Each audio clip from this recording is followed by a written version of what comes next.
Brother Mike, magandang hapon po. At sa inyo, brothers and sisters. 1998 po, nung una kong nasumpungan si Yahweh El Shaddai. Lima pong aking anak. At yung tatay ng mga anak ko ay sumakabilang buhay na po. Sumakabilang bahay. 1998 po, ako'y naglilingkod na kay Lord. We are so blessed. Salamat, utang na loob ko po sa Panginoong Yahweh El Shaddai kung anong buhay namin ngayon. 2003-4, ako po'y nag-backslide. Yun po yung time na iniwang kami ng tatay ng mga anak ko. At ang nangyari po, kunyari, dalo ako ng dalo, pero hindi ako na-answered prayer. Hanggang sana narinig ko po yung aral ni Brother Mike. Magpatawad daw eh. Pag ikaw ay nagpatawad, wala kang hihingin sa Panginoon na hindi niya ibibigay. Kasi nung time na yon, nag-a-apply ng scholarship yung isa kong anak, kakagraduate lang niya, hindi kami natanggap. Samantalang ganda ng grades ng aking anak. Tapos nung narinig ko yung aral na yun, Lord, anong gagawin ko? Pinaisip sa akin ni Lord na magtawagan mo siya. Tinawagan ko po yung babae na asawa ko. Sabi ko, kahit di kayo nahingi ng tawad, pinapatawad ko na kayo. If you want to go on with your life, go ahead. Kayong nagkakasala. So simula po noon, ang mga scholarship pa mismo lumalapit sa mga anak ko. Nakagraduate yung panganay ko. Nakagraduate yung pangalawa, pangatlo, yung pangapat, special kasi yon. At ngayon, first year college na yung bunso ko.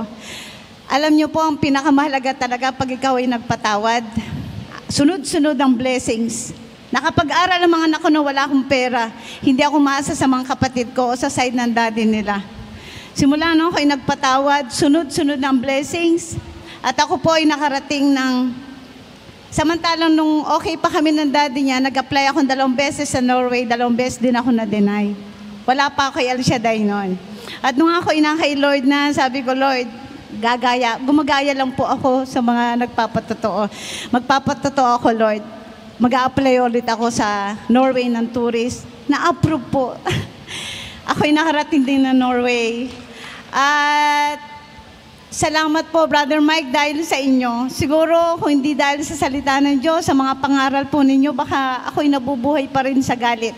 Nandun pa rin kami sa dati naming bahay na tumutulo, binabaha. At ngayon, yung pangalawa po, nag-apply kasi yung anak ko sa Canada. Gusto niya mag-apply December pa. So, kinausap ko yung mga kapatid, yung isa kong kapatid, pwede mo bang tulungan yung pamangkin mo? Umuo siya. So, abot ng 300,000. Kasi 2 beses daw nang sasakay ng aeroplano from Vancouver to yung province. Tapos, nung dumating yung kapatid ko, January, bumalis na siya, wala siyang iniwang pera. Tapos, nung pinasa na namin yung papel, dumating po yung visa. Salamat, Lord. Nung dumating na po yung visa niya, kunin mo na yung pera. Ito na, sunod-sunod na to, para kumuha na ako ng ticket. Hindi pa rin niya ako binibigyan. Sabi ko, 4 months yun, no? At sabi ko, Lord, sige, magpapatotoo ako sa Ambel. Matagal na ako hindi umakyat dito, 2 years na.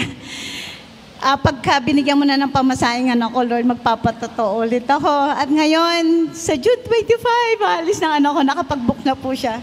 Salamat, Brother Mike. I love you, Brother Mike. I love you po.